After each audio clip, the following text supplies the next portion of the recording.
দক্ষিণে আলমারির দরজা খুললে বাড়বে অর্থাভাব। জেনে নিন আলমারির বাস্তু টিপস।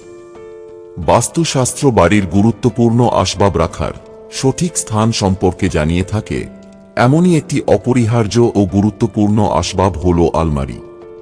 বাস্তু অনুযায়ী বাড়িতে সঠিক স্থানে আলমারি রাখলে সুখ সমৃদ্ধি ও অর্থবৃদ্ধি ঘটে। শয়নকক্ষে কোন দিকে আলমারি থাকবে সে বিষয়ে জেনে নিন এখানে। শয়নকক্ষে কোন দিকে আলমারি রাখবেন।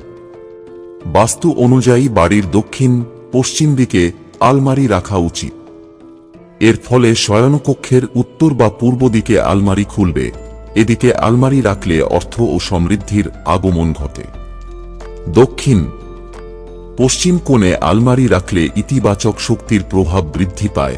এর প্রভাবে বাড়ির পরিবেশ শান্ত ও ইতিবাচক থাকে। আলোর স্থানে আলমারি রাখুন। জানালার সামনে অথবা যেখান থেকে আলো আসে এমন স্থানে আলমারি রাখা উচিত। লকারের সঠিক স্থান।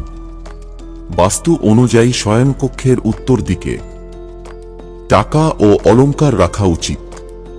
উত্তর কুবেরের দিক, তাই অর্থ সংগ্রহের জন্য এই স্থানকে সর্বশ্রেষ্ঠ মনে করা হয়।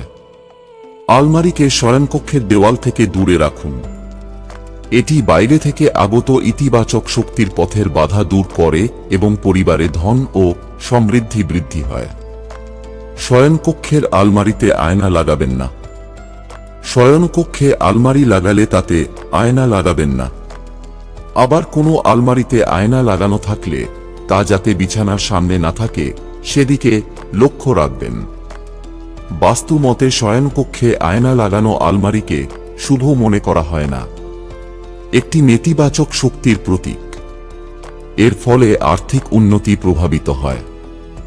শয়নকক্ষে আলমারি রাখার সময় যা লক্ষ্য করবেন।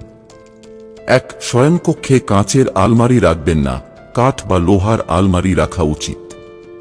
২. দক্ষিণ পশ্চিম দিকে আলমারি রাখবেন। এর ফলে উত্তর পূর্ব দিক খোলা থাকবে। উত্তর পূর্ব দিক খোলামেলা থাকা শুভ।